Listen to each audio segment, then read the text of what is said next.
Yes, oh, okay, he's rolling on video, so I can tell you my funny story. Well, I guess you will determine whether it's not, or not it's funny. But it's about this grade 1 teacher, and she's got a student who's always asking questions and getting upset, and he finally gets to the point where he says, you know, I'm just too smart to be in the first grade. I'm smarter than my sister, and she's in grade 3. So the teacher says, okay, fine. Let's go down to the principal's office. And she marches Johnny down to the principal's office and explains to the principal what Johnny is complaining about in grade 1. And the principal says, okay, let's just see whether or not he is valid in what he's saying. Johnny, what's 3 times 3? 9. What's 6 times 6? 36.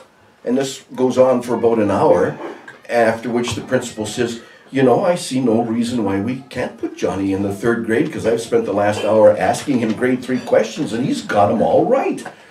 The teacher says, okay, just let me ask him a couple more questions.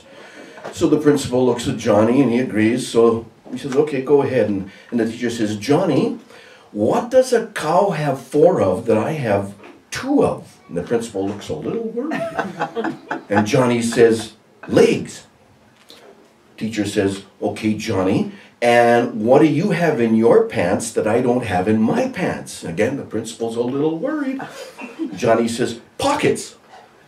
He relaxes a little bit, and the teacher says, okay, Johnny, now what does a dog do that a man steps in? And Johnny says, pants. The teacher says, okay, one more. And she says, Johnny, what's a word that begins with F, ends with K, and there's a lot of excitement all around it? And now the principal's really worried. And Johnny says, fire truck. And the principal says, you know what? I think we should put him in the 5th grade because I got the last 4 questions wrong myself. Is that okay for everybody in video land? Or not? I've called this the Miracle Mystery Tour. Ta-da, the Miracle Mystery Tour. And, you know, when we do God's work, or we set out to do the kingdom work, it's always best if we work in unity, in unison, because that's the way we have iron sharpening iron. And everybody who comes up here and sits down and does what they do, they spend the time seeking the Holy Spirit's guidance and getting discernment, and then share it with us to help all of us grow and maybe even sometimes awaken some of us. So I'm believing that this following information that I'm going to share today is going to prove beyond a shadow of a doubt, if anybody had any doubts, that God is in total control of this universe, even though at times it may seem like it's out of control and everything is going sideways. Some of you may remember when we first ran on Freedom Truth Seekers Radio, our original Alien series, and we had Tom Horn and Steve Quayle on there, and they did a series of interviews, and Tom spoke of Kesetot, or the magic bands that Ezekiel 13 refers to. And that's what I'd like to expand a little bit more upon today, the magic bands. But keep in mind that everything God does in his master plan, and has done in his master plan for the universe, Satan loves to counterfeit, and he loves to duplicate and counterfeit it and twist it to his desires. So back in the day of these mystery Greek gods, there was one that was called Dionysus. Anybody ever heard of that name? Dionysus. He was the Greek god, I guess you could just say the Greek god of orgies, because that's where Dionysus was most commonly worshipped, in the temples, when there was a lot of partying going on, and a lot of debauchery and a lot of drinking. And the Roman version of Dionysus, that god, is Bacchus. B-A-C-C-H-U-S. Well, the Bacchae, B-A-C-C-H-A-E, were the female attendants of Bacchus. They were, well, I guess you could just come right out and say it, because this is what they were. They were the temple prostitutes.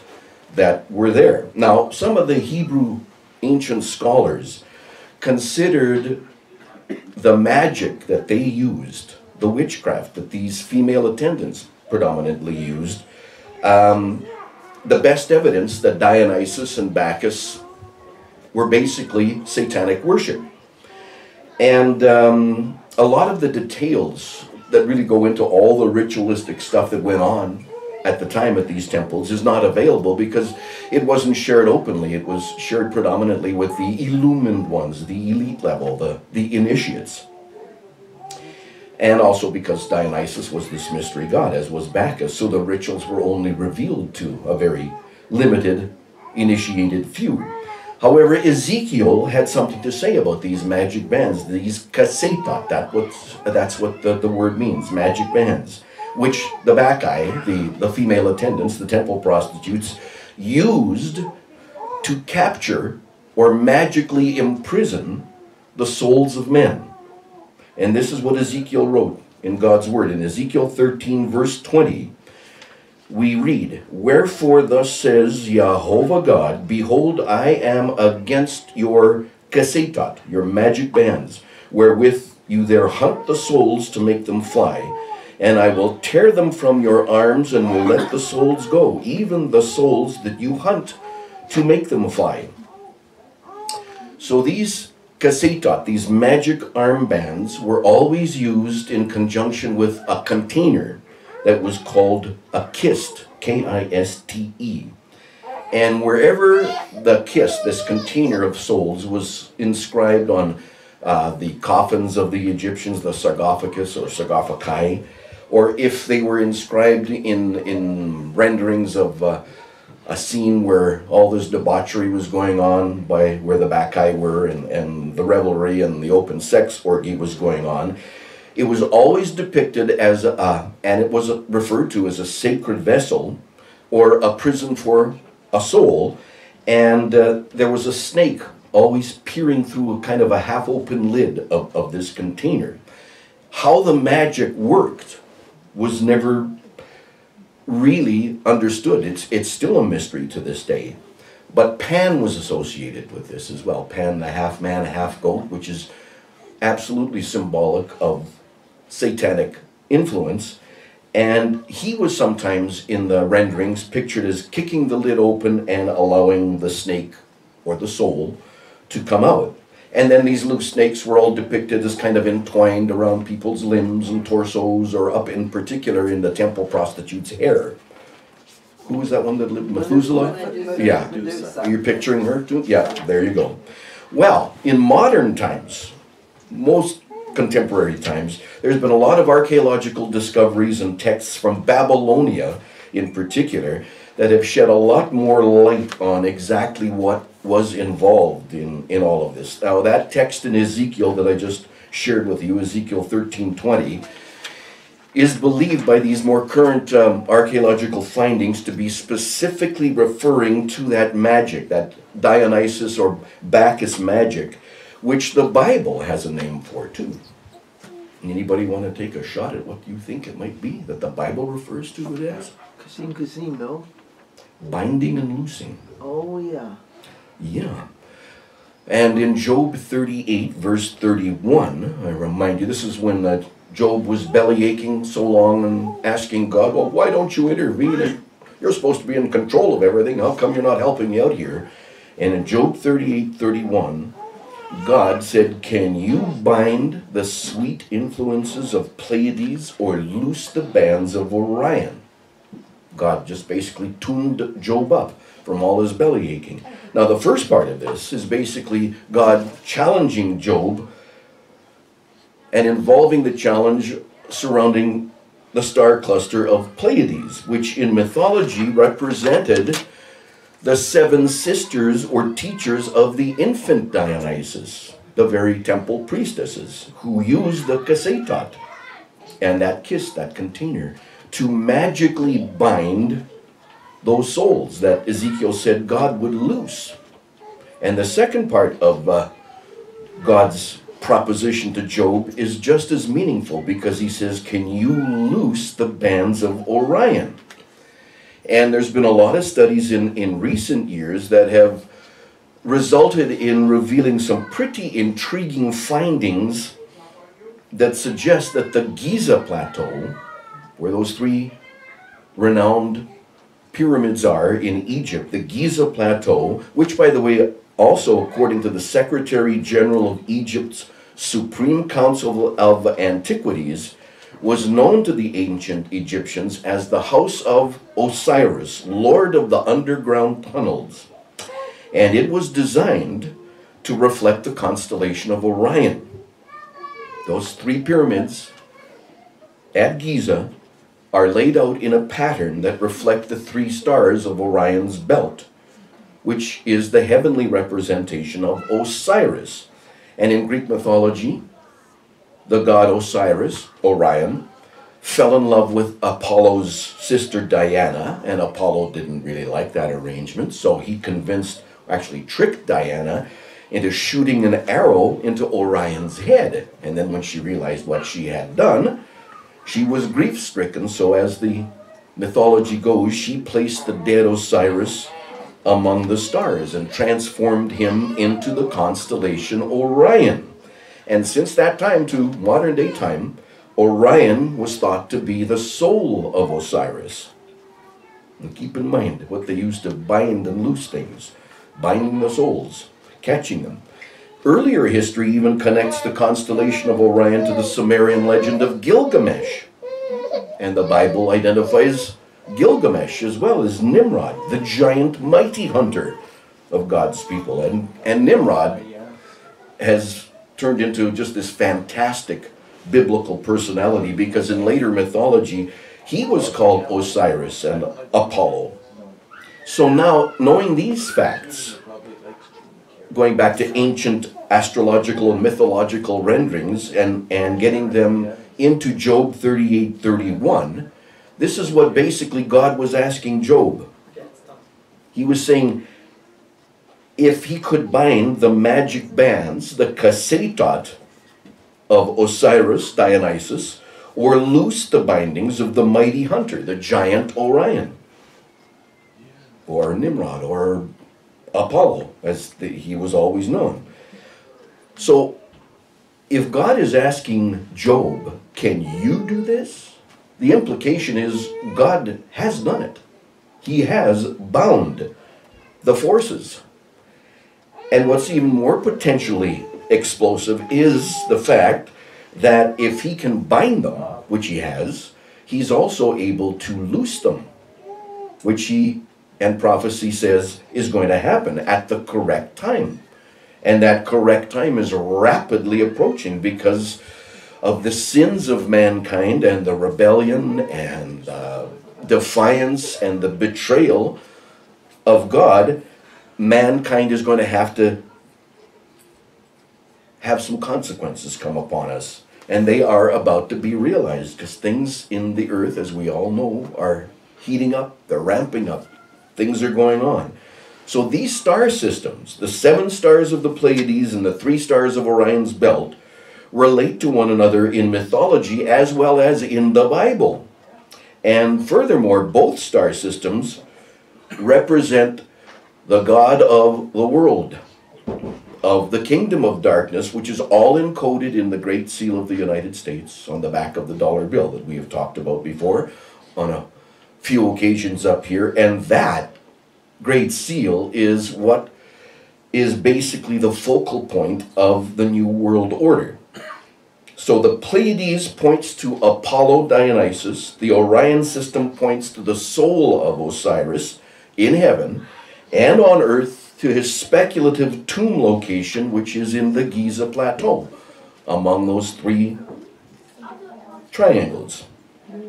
America has always been envisioned as the new Atlantis, destined to meet Apollo or Dionysus under the sign of the 3 stars on the Giza Plateau, where the most precious casket or coffin of Osiris is holding the material remains of the god. So now that we have a little bit of background, a little bit more about binding and loosing and that effect. And I think most of us in this room, in this assembly, know the power of binding and loosing. We use it in spiritual warfare all the time. It's real. It happens. Jesus spoke it out for us to be able to use by the authority of his name and the power of his blood.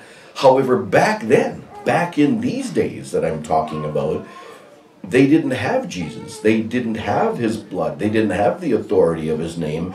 So they had to be taught through magic and occult how to do these sorts of things. Because obviously binding and loosing is a form of attack and defensive maneuvers. There is evidence that suggests there is a global network of hypercubes that are in fact containment cells, within or by means of which that whole agenda that was responsible for the flood of Noah's day are bound. The energy in there. God established a time lock mechanism that he has set for release after the passing of 70 generations. And that means that this jailbreak of sorts is going to come through a connection of magique rituals. Not magic, but magique. And there is a difference, and I'll explain that if we don't all know it. But magique rituals involve the occulted sorcery, basically. And it involves sex and blood and torture and human as well as animal sacrifice. And we've just come through a period where all of that was very prominent. At the winter solstice, all of that was going on. But it also, magique also involves the chimeric merging of species, and also the exploitation of physics, and most particularly phased and tuned electromagnetic wave energy as well as electromagnetic resonance wave energy. And that's what CERN and the Big Hadron Collider has been trying to accomplish when it went online. When did it go online? 2010, somewhere around there? It's been online for a while. But what everybody involved with that project is trying to do is to engage the army of Revelation 19:19. And the people working those occult activities, the magique of sorts, with the Large Hadron Collider at CERN, are trying to get these portals to open so that the fallen ones can come back on Earth. And there are very specific areas around the globe that feature winged guardians that link to all sorts of sacred sites and temples and monuments where giant and these chimeric guardians can be found. Now, people back in the times of Babylonia and Assyria, before Jesus walked the earth, they really studied into this stuff. They had to take it seriously because there were plenty of evil entities that could be loosed. So, and I'm sure we've seen many statues of these huge gargoyles and all these colossally big stone monuments and statues that have been established. Well, they were built under elaborate ceremonies, and then they were blessed by names of good omens, and they usually flanked the entranceway to cities right at the gates, or maybe even to the entranceway of palaces and such like that. But yeah, these areas that are all guarded by these huge winged creatures, some of them actually even are made to be holding magical devices, and they're cleverly concealed underneath floorboards or floorways as you enter in to various homes, because it was also important in these ancient times to defend your personal property and even your private residences against all these wicked undesirables. So they always had these devices there to ward off the evil, and they were placed in homes, in doorways, in windows, in fireplaces, in chimneys, and the people wore charms and bracelets and talismans. They wore them upon their body to protect the individuals. That's what Ezekiel was talking about the magic bands, the magic bracelets, the casetot. They were worn on the body. And somehow they bound up these spirits. Now, the early religions and the schools of mystery went into great detail about who and what was to be bound and loosed, including the advantages of how and why to do that. Because as I've already mentioned, They didn't have Jesus and the authority of his name to use, the power of his blood. So they studied into the magic of how to do this binding and loosing. And they were very much aware that there were a lot of malevolent spirits that were around, and there were some ones that in particular they needed to bind and to be avoiding them as well. One was Samael. That's the angel of death. There was Lilith, who was the queen of the demons. There was a prince of hell by the name of Seir, S-E-I-R, with 26 legions of demons that could appear anywhere, any place on earth. There were thousands of others. And in Matthew 16, verses 17 through 19, this is where Jesus directly ties the binding of this supernaturalism to the work of his earthly ministry, and tells us exactly how we are and can continue the work if we are true believers. Because to Peter in Matthew 16, verses 17 through 19, Jesus says, "Upon this rock I will build my church, and the gates of hell shall not prevail against it. And I will give to you the keys of the kingdom of heaven, and whatsoever you shall bind on earth shall be bound in heaven, and whatsoever you shall loose on earth shall be loosed in heaven."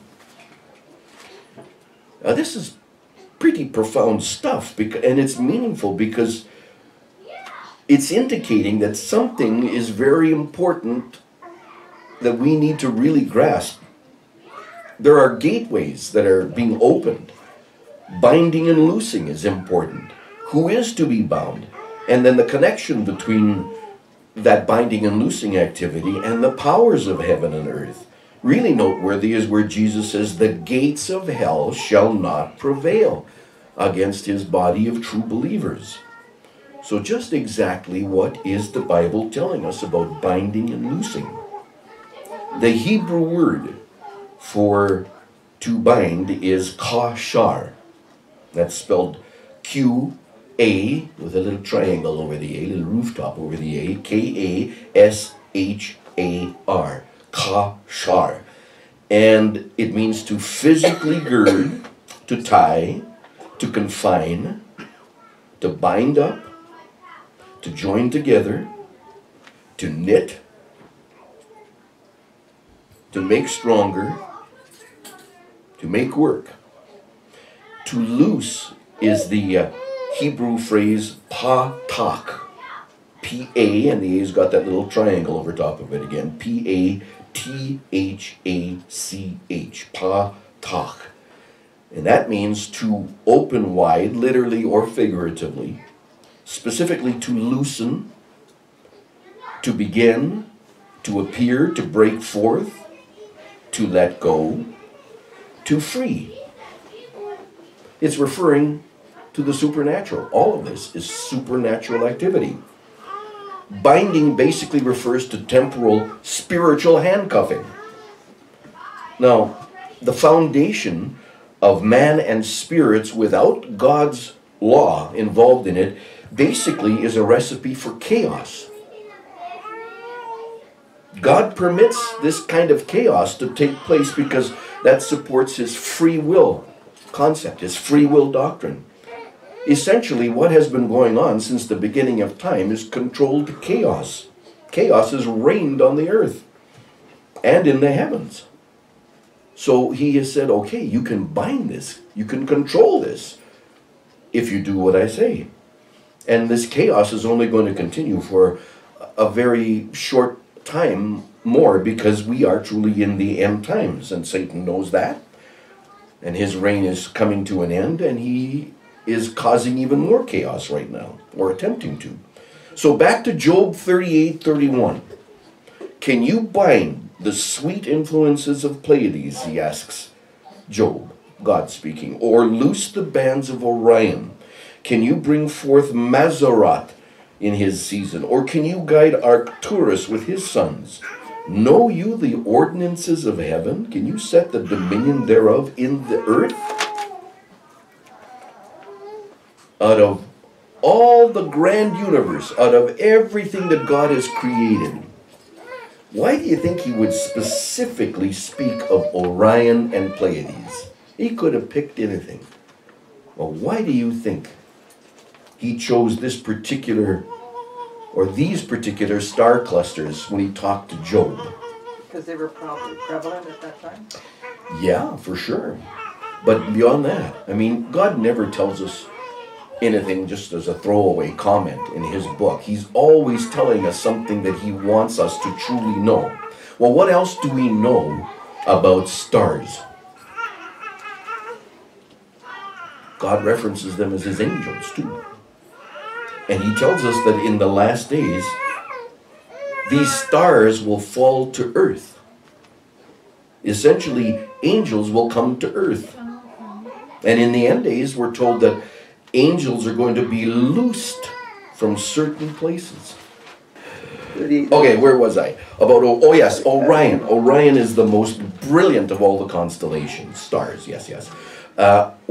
Truly, most brilliant of all constellations. And when it comes into sight, into focus for us, as it will, it's going to be accompanied by adjacent constellations. And it's going to be a spectacular sight across the horizon, because everybody, when it approaches, is going to be able, doesn't matter where you are in the world, if your area of the world is where you live, you're habitating there, you will see this most glorious picture. Because that equator is going to pass almost through the middle of Orion. Now, the fact that God mentions this constellation by name, and Joyce was right when she said this, indicates that it was perfectly well known, even way back in the days of Job, because God mentioned it. He wouldn't have mentioned it if it was not familiar to them by name and by appearance. So that implies it is an object that is very familiar to everybody as far back as that early period of the world's history. Now in Hebrew, the word is Kesil for Orion. Kesil, C-H-E-S-I-L, which means a strong one, a hero, or a giant. So written in Hebrew right within the name of this star, this constellation, Orion, we have reference to the name of giants, or Nephilim, that first are talked about in Genesis 6:4. And in the ancient Aramaic language, the constellation of Orion was known as Nephilah. Orion's descendants were known as Nephilim. Then there is the cluster of stars known as the Pleiades. That word, the Hebrew word, is Kimah, K-I-M-A-H. It means the congregation of the judge or ruler, a heap or accumulation, a heap or accumulation of the congregation of the judge or ruler. And during the judgment of the watchers that were guilty of the transgressions before the flood, some of these angels were bound to places within the earth, and some were also bound to the seven stars, or the Pleiades. So remember God's question to Job? Can you bind the sweet influences of the Pleiades? He did. Can you loose the bands of Orion? He also asked Job. There's a renowned astronomer by the name of Garrett Serviss. He wrote about the bands of Orion, authored a book called Curiosities of the Sky. And at the present time, the bands of Orion consist of an almost perfectly straight line of second magnitude stars. And they're all equally spaced. And they're just absolutely beautiful. You can look at the photos yourself, the images. If you just Google search bands of Orion, you'll get the images coming up, and it's spectacular. It's really breathtaking. But in the course of time, they're all aligned in a perfect row right now. However, over time, the two stars that are on the extreme right are going to eventually, to the naked eye, appear as one. They'll be clustered as one. And then there's another third one. They're all drifting away in an eastward direction so that the band is no longer going to exist. In other words, one star is traveling in one direction at a certain speed, and another star is traveling in another direction at a certain speed. And the third star is traveling in a still other direction at a still different speed. Actually, every star in Orion is traveling its own course. It's independent of all the others. Are you getting a picture of how God made all of this? So the stars that we see forming one of the bands of Orion are kind of like three ships. If you looked out three ships on the high seas, and they may be from a distance looking as if they are in perfect alignment, but over time, as they continue moving, they're going to be separated by thousands of miles of ocean, really. In fact, all the stars that are at the present time constituting the makeup of the constellation of Orion are all going to their own destinations. They're all journeying to different corners of the universe. So the bands are being dissolved over time. Now, regarding the Pleiades, God asked Job, can you bind the sweet influence of the Pleiades? There's an amazing astronomical contrast with the Pleiades. 7 stars of the Pleiades are in reality a grouping of 250 suns. And again, if you Google search the Pleiades, you again will be able to get these photographs. 250 blazing suns in this group are all traveling together in one common direction. They're all sharing a common motion, just drifting through space in the same southeasterly direction. It's essentially like the geese when they migrate south in the wintertime, and they all get in that flying V, and they're following the lead goose who's got the map and he knows where he's going. That's really how that works, you know. Yeah. But that's essentially what the suns are doing in the Pleiades. They're all going towards a distant goal. So really that leaves no doubt that the Pleiades are not some kind of temporary or accidental agglomeration of stars, but it is in fact something that God made, put together, bound together this way. And it's like they're in a close brotherhood. They're traveling towards a common goal, if you will. And that's why God asked the question of Job. He said, can you bind the sweet influences of Pleiades? In other words, he pointed to them and said, excuse me, I did that. How about you? Can you do that? Now, also there's Job 38:31, not Psalms, Robert. Job 38:31 says, can you guide Arcturus? And that's spelled Arcturus, with his sons. Well, Arcturus, according to this noted astronomer I mentioned earlier, is one of the greatest suns of the universe, and it's a runaway. It's traveling at 257 miles per second. 257 miles per second. Actually, it has thousands of times the mass of Earth's sun. So think about that. Our sun is traveling 12 miles per second. Arcturus is rocketing along at 257 miles per second. That's huge momentum. Huge momentum. And God spoke that into existence as well. Never ceases to amaze us. They're actually individual runaway suns that seem to be out of orbit in our galaxy, traveling at unimaginable speeds. So why don't they crash into one another or into other planets? Because God is in control. He spoke it to be that way. God's laws of the cosmos are loosing and dissolving the constellation Orion. And he's kept things from progressing too fast. However, it is now getting to the point of time that things are beginning to pick up pace. The prophecies are being fulfilled as they were written long ago. Prayers and prayer warriors have kept much at bay, but now God has shifted things. The earth is shifting. The heavens are shifting, and we are witnessing the consequences. You know, we have been kept from these entities, these star clusters and everything else, things from the heavens, from harming us too much at an extreme level. However, now the reins are being taken off and all hell is being prepared to break loose. I mean, the world has always had supernatural forces within it, around it, but not at the level that is described in the book of Revelation. Even in the days of Noah, I mean, there was a lot of strife. There was great strife on the land. Demon spirits of all types. But the kind that are about to come upon the earth here in these last days has never been seen before.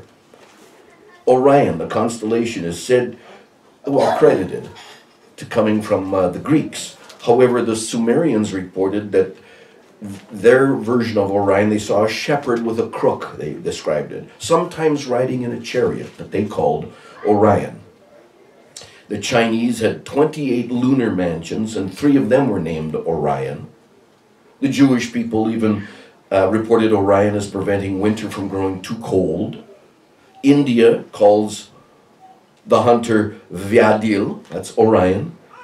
And I mentioned earlier that the Egyptians believed that Orion is the home of Osiris, one of the most important gods to them. In the ancient Aram, which gave us the language of Aramaic, I mentioned too that they called Orion Nephila. Its descendants were known as Nephilim. Finland has their name for it. It's a shape-shifting water spirit that usually takes on the form of a human. Scandinavians call it Frigg's distaff, that's Orion's belt to them. In Russia, it's Vodyanaya. In German, Nyx or Wessermann, shape-shifting water spirits again, which usually appear in human form. In Slavic, it's called Rusalka, female ghost, or a demon nymph, a succubus, a fish woman that they say lives at the bottom of rivers. They dance and sing along the meadows.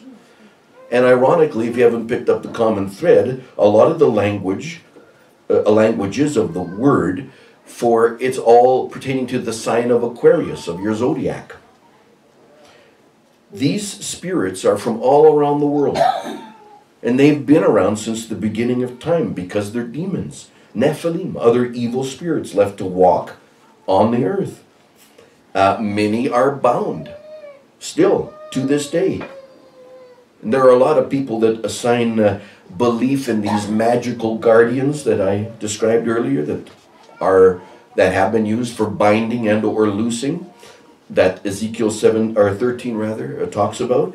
A lot of them assign that the belief in these guardians and supernatural bindings is just superstition.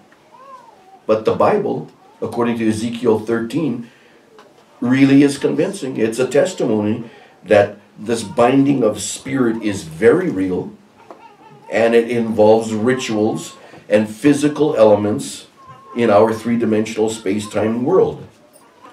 There are places on the earth today where figures have been erected that are used as an attempt through magique to do the binding and loosing. One is the Hoover Dam.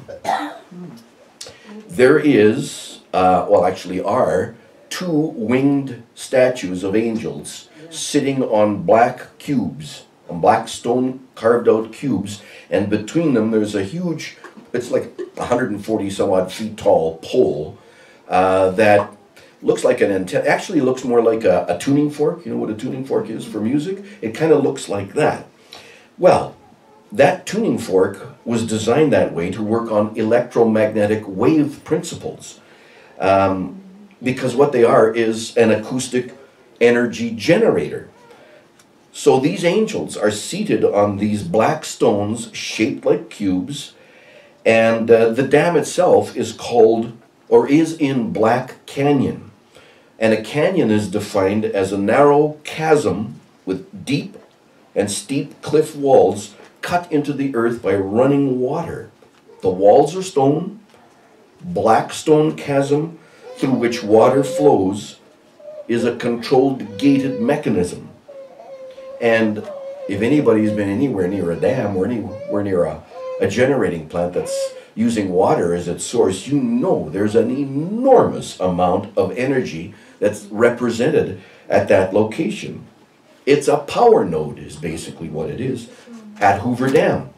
And like a lot of the ancient sites, and this one and those not so ancient, magical sites are found scattered all across the globe like this. There's a reason why Hoover Dam is where Hoover Dam is and why it has these statues there. Because the elements use, it's a grid basically, it's a grid made in the earth and terra firma terrestrial grid that is linked up to a celestial grid. And it's recorded in the creation in Genesis. It's the subject of the fourth day of recreation. Biblical astronomy derives from this reality.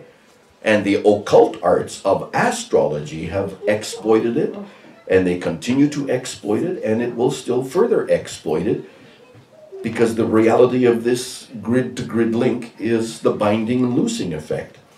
If you saw an overhead shot down of this Hoover Dam, there's an image of a star map that you can make. I think we've talked about and maybe even seen how Washington, D.C. is laid out, and if you look at it overhead, it makes it like a pentagram. Well, there's a reason for that too that we've discussed before. But the overhead shot of Hoover Dam, there's a prominent name in the dam. It's a star. One of the stars of the Pleiades is in this overhead shot of Hoover Dam. It's called Alcyone, A-L-C-Y-O-N-E. That is a name of one of the stars of the Pleiades. And again, we talked about Job 38, talking about binding the sweet influences of the Pleiades. The star is a metaphor for an angel. And there is a legendary giant named Alcyoneus, a star child, a hybrid, angel-human, a Nephilim. And the legend was that he was created to destroy the gods. So is Alcyone, which is the named star of this star map of Hoover Dam, indicating that Alcyoneus is the subject of a magical binding at this facility? Steve Quayle seems to think so. He wrote a book called The Long Walkers and says that many of the elements of the book are factual based upon what he's learned from research over many years. And he presents this Nephilim giant in the same way that Revelation 9:11 speaks of the angel of the abyss as king over the Nephilim. And in his book, Alcyoneus was found and released from binding in what is now Turkey, from Mount Nimrod. The throne of the gods it was called. And that place is considered by many to be the burial place of Epiphanes, Antiochus Epiphanes, who desecrated Jerusalem's temple and forced everybody to worship Zeus. And to this day, Zeus remains as one of the most widely recognized types of Antichrist. The Grand Canyon, not too far from Hoover Dam, another area identified as a holding facility for Nephilim. Now, whether or not there is a Nephilim king named Alcyoneus, and whether he might be inside Hoover Dam or Mount Nimrod, time will tell. We shall see. Because these end days and the time for them are continuing to unfold. There are entire religions based around Orion. Why would that be? Well, first of all, a lot of the false religions, all of them are just an overlay, religion upon religion upon religion, that the fallen angels did to create chaos and confusion. Because Satan figures, if I keep expanding the faces of false gods, that's all part of his equation to confuse us all. And it's culminated pretty much in the New Age movement. Isis, Horus, Osiris have gained all sorts of notoriety in the past and still are now. Well, with whom are they aligned? The star Sirius. You're not serious. Why so serious? The star Sirius, the star of the East. Yes, thousands of years have passed since that event. But that was the star that the Magi were following. They were following Sirius, the three kings. Well, we know that there were a lot more than three Magi, but that's who the Magi were there. Magi means magic. They were experts on astrology. And the stars were a huge deal for them then, and still are for many now. Horoscopes derive from astrology. The Magi were priests of Zoroastrianism. And the three wise men also became identified with the three stars in Orion's belt. That is for what Orion's belt became known. 3 kings. That's the way people revered Orion.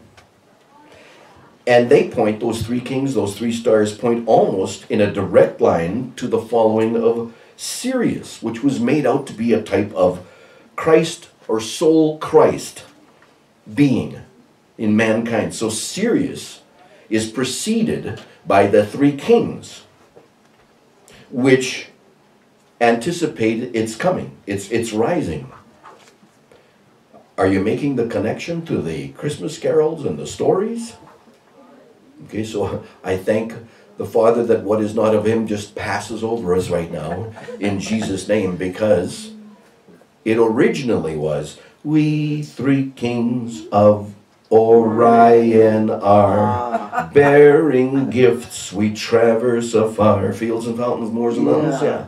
The word Orient in the Christmas carol, we 3 kings from Orient are, is really Orion. Always was. Just another false doctrine for Christmas time that has been slipped into mainstream Christianity, lapped up and accepted, and carry on. The 3 deities included were Thoth, Seth, Osiris. Oh, there's a whole bunch more, but the name Orion literally means the breaking forth of light. So it's used to symbolize spirit. Doesn't that sound a lot like the Illuminati and the Freemason and the Rosicrucian theme? Madonna from the Great Universal Church, the Roman Catholic Church, is a representation of these alien theories. And I'm not talking New Age. I mean, this has everything to do with the fallen angels introducing false religions. The Star of Bethlehem symbolized the brightest star in the winter sky, Sirius, which is part of a winter triangle in the constellation of Canis Major. And in Sanskrit, Sirius is known as the deer hunter, or just the hunter, or Orion. There's an Indian word about this long that I would like to try to pronounce, but I cannot do it. Murgavadhyadya, or something like that. And it represents Siva, or Shiva. And people just lap up this stuff over the years, and still do to this point in time. There is a Stargate in Orion, and guess what's planned to come through it? Them big old motherships. The Ascended Masters and their motherships. This is all goes back to the Egyptian Book of the Dead. That's the teachings. Hebrews believe that demonic possession actually occurred during all these mystery magic rituals that went on that were associated with Dionysus that I mentioned earlier.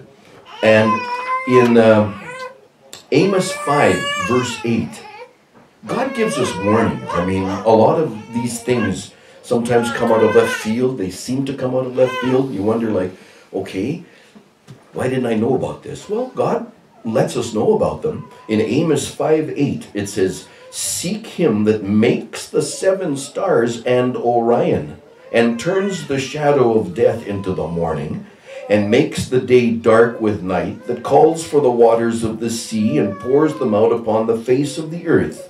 Yahovah, El Elyon is his name." In Luke 21:26, "Men's hearts failing them for fear and for looking after those things which are coming on the earth, for the powers of heaven shall be shaken."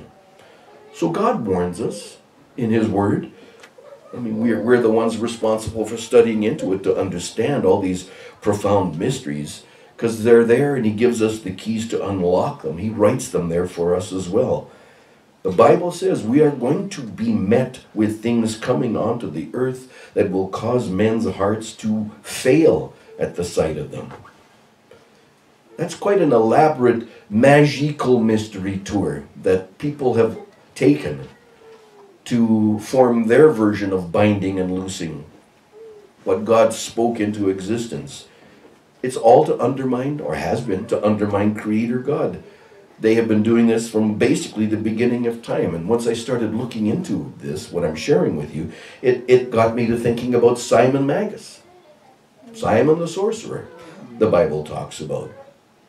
And there have been all kinds of other prominent magicians that we have heard about, the stories of them. Merlin the magician. I looked into Merlin's background a little bit. A lot of people speculate that Merlin's mother was a virgin. And one night she had, it says, a steamy erotic dream. And when she awoke, she knew she was pregnant, it said. She knew she was pregnant. Well, what could have happened there? Maybe raped by an incubus? Succubus? I don't know. It's even rumored that Merlin's father was the devil himself. Maybe that's how he gained his powers. And if you hear the New Agers talk of Merlin, you're led to think that he's just using occult to do all his bidding, but there were all kinds of stories surrounding his life. If you really look between the lines and read into them, it makes it seem as if Merlin was one of those ascended masters, maybe a Lemurian. Or is he just a demon or a fallen angel? In occult magic rituals, mirrors are considered to be very dangerous. They can be used as portals for the dark side to travel. Virtual reality. We've had that, what, for at least a couple of decades now, virtual reality? And how many of it people just get caught up in it? And at what cost? Because the technology that is used in virtual reality seems out of this world. And I can remember when I was still in mainstream radio and virtual reality games and other things were coming to be prominent on the market. That was one of the big selling lines that commercials used. Technology that's out of this world. Well, isn't that an interesting choice of words to use to define alternate realities that seem like an escape to just leave your life? Mark Pesce is co-inventor of virtual reality modeling language. This is what he says. I'm quoting him. The enduring archetype of techne, T-E-C-H-N-E, within the pre-modern era is magic of an environment that conforms to the will of the being. That Greek word techne, T-E-C-H-N-E, is where we get the words technocracy, technology, and it's associated with the word craft. Hocus pocus, heebie-jeebies. Get your juju working. It basically means it bends, it reconfigures your reality. So the word technology comes from techne, and that is the end game of the scientific elite, Satan and his crew. The scientific elite, who've now brought upon us transhumanism and all the other gender splicing, genetic manipulation, at the highest levels, the scientific elite understand that true magic, science, and technology are the same thing. And they now employ nanotechnology to reconfigure reality into a new world order. The British Royal Society eventually became a scientific society. They had elite members who were deeply involved in occult practices. In other words, they were merging science and the occult. They helped set up all kinds of scientific institutes, prestigious ones. Stanford Research Institute, Harvard, MIT. And this is why, in conjunction with the British Tavistock Institute, they launched a program that was all about sex, drugs, and rock and roll. All that counterculture of the 1960s. It was scientific mind control that they were using. It all came out of the occult. Remember the name of Timothy Leary, the man? Yes, yes. Yeah. The LSD prophet, Timothy Leary. Guess where he graduated from? Harvard. Wow. And he and his best buddy distributed LSD through the rock group The Grateful Dead after being turned on to LSD by the United States government at Stanford. The CIA people were in there. So it's the scientific elite that has basically reconfigured the reality of primarily the American culture, because that's what the focus was back in the 60s. It was a mass CIA MK Ultra mind control program, which was an assault on Christian America. Aldous Huxley, who wrote Brave New World, was a member of ISIS in Britain as far back as the 1930s. Back then he was introducing Hollywood and the elite members of Hollywood, the producers, to Eastern mysticism and mescaline, which is a psychedelic drug. In the 60s, Timothy Leary got to work and he started implementing the teachings of Aleister Crowley through the teachings of the Egyptian Book of the Dead to an entire generation of young Americans, and that's about the time that the Doors burst on the scene as well, Mr. Jim Morrison and such. Everybody, well, the bulk of society falsely perceived this was just youth rebelling. It was a mind control experiment by the CIA that was really altering reality.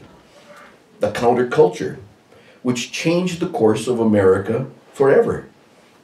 And then the scientific secret mind control became mainstream, and it all entered America from the exodus of Nazi mind control and rocket scientists into America through a program that was called Operation Paperclip that Mr. Bill, what's his face? William Cooper talked about. Yeah. And there were high-level scientists that came into America with this. Wernher von Braun, father of NASA, was a mind control scientist, a member of occult societies, a rocket scientist. That's where that Tavistock Institute of Britain became so prominent. L. Ron Hubbard, familiar with that name? Yeah. Yeah. Mr. Scientology? Well, actually, he kind of blew the whistle on all of this. He exposed it. And today, we have gone from what I've just described of alternate realities, the virtual reality. We have all kinds of virtual reality tools at our disposal that will continue to do the altering of our realities. Like television. That's a great tool. Get lost in the box of charms. What? You're going to turn this channel. That's basically, it's an alternate reality. Computers, of course, more recently, that's become, if you can imagine, a great tool to escape. Sit down, just keep looking at that. Get dumbed down, get completely numbed. In virtual reality, if you've ever, I don't know if you've ever played virtual reality games or seen them, but it's getting so sophisticated now, and I saw an ad for the latest version of the Wii game. I don't know, have you ever played, anybody ever played the Wii console games? I mean, back in the day, they've always been pretty sophisticated, but you can actually, through your motion, sensors will fall, you can bowl, you can play golf, you can do all of these things. It's a virtual reality game. Well, now it's gotten to the point where it's so sophisticated, and things are coming on the market that are so sophisticated. You can sit down, you can put on a helmet that completely covers your face, blocks out your normal surroundings, and you'll have 2 display screens, one for each eye. You'll have stereo headphones. You'll be able to put on gloves that monitor your hand movements, your finger movements. You can even put on boots. And then they flip the game on, the computer on, and bingo, bango, you're at Mars. You're on Mars and you're climbing Olympus Mons, and it monitors every movement. You can go through everything. That's virtual reality. That's what all of this alternative reality is about. I mean, if you're a chemist, for example, and you want to determine, or you want to make some kind of new compound, a new element, well, you just take your gloves and you pick a molecule from over here and you put it over there, and all of a sudden you get a readout of what you've built. It's virtual reality. And it all started, I mentioned a while ago that mirrors were so important to magic and the occult and how they can be very dangerous. This is just a more current form of what the witches of Thessaly way back in the day used. They wrote their oracles in blood on the mirrors that they were using. And there was an ancient Roman scholar that insisted that the mirrors were of Persian origin. The Magi used them for a method of divination. People in Rome that read mirrors were called speculari. And the bishop of Verona in Italy was put to death. The bishop was put to death because under his pillow was a magic mirror which had the emblem of a flower, a flore. And at that time, there was a belief that that proved, because Satan, they said, could manifest in the shape of a flower, so they thought he was collaborating with the devil, and that was his ending. In the East, the mirrors were always there. They were called stellar mirrors. The Chinese had them. The Hindus had them. The origins of the crystal ball go back to Kabbalistic mirrors. They had all sorts of descriptions and uses for these mirrors that have always been connected with magic. Oh, and let's not forget Disney. Mr. Walt. The Magic Kingdom. Oh, yeah. My goodness. Remember the Witch of Sleeping Beauty? Who looked in her mirror and said, "Mirror, mirror on the wall, who's the fairest of them all?" And didn't Alice go through the looking glass to an alternate dimension in her wonderland? Well, why would fatherly little old Walt Disney use magic like that? Maybe to get the minds and understandings and the beliefs of our children totally away from God into magic and magique. Well, throughout history, mirrors have served so many purposes. They were all the rage. They were utilized to view the future, dimensional traveling devices, and occultists still use them today. So now our magical mystery tour comes full circle, and we're going to investigate miracles of God versus the magique of Satan. There are some, maybe many, who would believe that there's no difference between a miracle of God and the magique of Satan. But that is simply not true. Nay, nay. Also, there are some who would say, well, there's no difference. Black magic, white magic, it's all the same thing. Well, yeah. However, there is some difference between magic and magique. First of all, magic, when you break it right down, does not work. I mean, it's a trick. That's what magic is. It's sleight of hand. It's misdirection. Look over here while the stuff is going on over here. It's a stage show. One is child's play, magic is, but magique, that's the serious stuff. That's the supernatural being conjured up. That's sorcery. That's when ritualistic things happen. That's when blood sacrifices and human sacrifices are involved. Plain and simple, that's what it is. That's what magique is. There are elementals that we have, like the air, earth, fire, water, and there's spirits that reside in them. In the air, sylphs are residing. In the earth, it's gnomes. In fire, it's salamanders. And in water, it's nymphs. And these spirits are part of a process of magical alchemy. And some people will say that these are spiritual creatures. They're not immortal. But they could be joined in marriage to a person. And their union can transform the creature's soul into a spirit that may experience immortal life. I mentioned Merlin before in his background. That's how a lot of people believe Merlin was that sort of entity, a demonic entity. I've heard it said, maybe you have too, that magic is our effort to intervene in God's realm, while miracle is what happens when we allow God to intervene in our realm. Colossians 2:8 says, "See to it that no one takes you captive by philosophy and empty deceit, according to human tradition, according to the elemental spirits of the world, and not according to Jesus." Two primary differences between miracles and magic. One, the power by which the action was manifested, and two, the one to which the action is attributed, and therefore the one glorified by the action. If you were to undergo a study of all the miracles that occurred in the Second Testament, you would find that the miracles were performed for one purpose and one purpose only, and that was to spread the gospel of the kingdom of God and to glorify Jesus. John, the book of John, says that Jesus performed signs, and those signs and his other works were to testify to his identity as the Son of God. In the book of Acts, the apostles performed miracles in order that they may point to Jesus and thereby spread the good news of his kingdom. Peter refused praise for miracles that were performed in his presence. Remember when the people were praising Peter for the fact that just his shadow healed somebody?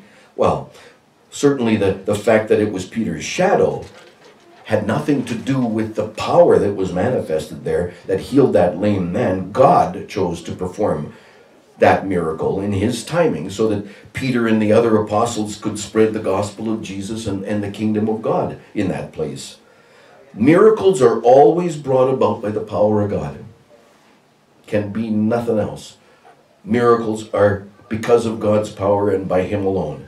No man can take any credit for any true miracle. Now, on the other hand, magic, by definition, is the subjection of some power, whether it's natural or supernatural, to perform certain acts. So, just by that step, the subject and glorification of magic is always man, not God. God created natural order. So, he then would have to be outside of it, and therefore capable of performing actions that break the order that he originally set in place. Miracles are things that just don't happen in the natural order of things. They don't occur naturally. Not that they may not, or that there's a high probability that they could not occur. They, by nature, miracles just do not occur naturally. God has to be in the equation for there to be a miracle. He's the one who works miracles. Magic is just a trick. Magician uses gimmicks, setups, sleight of hand to fool people into believing something impossible has happened. Miracle doesn't use that kind of stuff at all. No setups, no gimmicks. But magique is the whole other concept.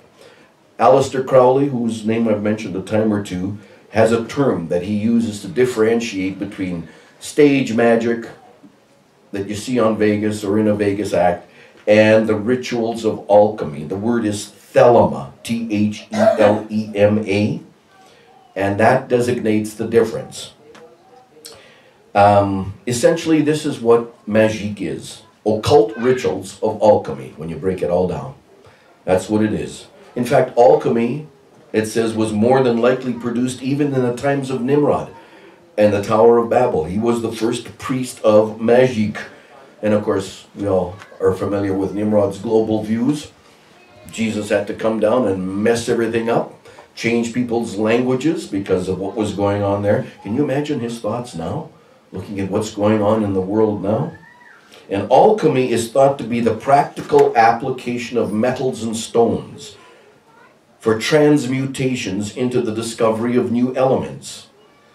But the esoteric approach is where the rituals of blood sacrifice and human sacrifice and everything else that they use is what transcends everything. And that's the dangerous part. That's not a good thing, because that's when you start opening the door for demons and conjuring them up and the like. Maybe some people think that's a miracle, but it really isn't. Western alchemy, what's been going on, was from the start set when Greek philosophy mixed with Egyptian and Mesopotamian technology. And alchemy began with the Greeks, basically because of who their gods were. Zeus and Apollo and Poseidon and Hermes and all those other half man, half angelic creatures, the fallen angels. Well, they have gone in a systematic forward procession to the point of where we are now, where the transhumanists are. And they, the transhumanists, are trying to change us, mankind, change our consciousness, genetically engineering things. It all started with the food and the GMOs. And now it's continuing on from there. First it was food, then it's designer babies, then it's nanotechnology, and to them it seems like a progression, but it's like a digression. We're going right back to the days of Noah. They're now reconfiguring wildlife. We're getting new chimeras, half goat, half fish, or whatever they come up with, half fish, half human. I mean, that's a recipe for disaster. It really is. There's no way these kinds of things are going to end on a positive note, from robotic humans to babies with 3 parents. It's a losing battle, but the evil that is running the world and continues to run the world, that was begun by these entities way back in the day, it just all boils down to the origins. It's really it shouldn't be anyways, a revelation or a big secret that man has always been trying to bypass God's laws. It all began with the fallen angels. And now we are at a point of virtually no return. So it is time, as the new calendar begins to turn to 2015, we all have to begin to hold on to our big boy panties and our big girl panties, because things are going to start happening out there it's going to be a roller coaster ride. It's going to get worse before it gets better. However, we are believers, are we not? Yes. We are. We know how this ends. We do have a sovereign God. He will judge us all, each and every one. We're living, in perilous times unfolding around us, in critical times, and only the ones that are really on the front lines fighting that battle of good and evil realize just how perilous these times are. Because there's all sorts of pressures that are coming from the negative, from the dark side, as well as pressures from the good side, from the light side. And it's just pushing, you can feel it, pushing towards major catastrophes that have been forecast and prophesied for thousands of years. Prophecy comes from a lot of sources. And depending upon from whom you hear it, sometimes it leads a person to different thoughts of outcomes. And cultures have been told about this from the beginning of what's coming, the things to come. Societies in different parts of the world are expecting pretty much the same destruction and events. In this time that we are right now, at this very moment, I think pretty much everybody, and when I say everybody, I'm talking about people who aren't even really believers in Jesus or followers of God. There's a survival instinct that has been kicking in, and they know there's a final outcome that is coming. It's on the horizon. Now, Jesus, Jehovah, God, is our creator. He made us able to move forward and create life. He breathed life into us. A lot of discussion, a lot of back and forth has been taking place for a long period of time. Who's right? The religions of the world will say, well, we got it down. We know. We're right. And then another one says the same thing. And that can cause chaos and confusion. And that was what exactly was the intent from the beginning. But you can really break it down to that. The fact that millions and millions and millions of years ago, there was a divine creator who started it all, and we are at a time frame in the era right now where we are living, and we should really be excited about this, because we are going to see the culmination of his master plan. He made us able to create life. He's the ultimate creator. He began it all. It's as simple as that. Everybody has been trying to confuse it and complicate it, but God started all this life energy, us, mankind, to bring forth a climax in which we, with the life force of Jesus, would love the Creator God. And once we begin to truly realize that, once we begin to understand that this life, this world, is society, what we know as now, is not meant to be this way. It's not meant to be eternal the way it is out there, but it's passing away from us. Once we start to really grasp that, it means that we have the understanding that we are spirit beings. We're just in this temporary meat tent, in this body. We're on the way to another level, the next level. And that's when we are going to see a lot more in store for us. And our Creator, our Almighty God, our Jehovah, has got so much love for us that as this world ends, our real existence is just beginning. It really is. And the best part of all of that is that He is in total control. He bound, He loosed, spoke into existence. He is in control of it all. Doesn't matter what else is going on out there. The magic, He is in control of a miracle mystery tour. And we get to go along for that ride, if we choose. So thank you.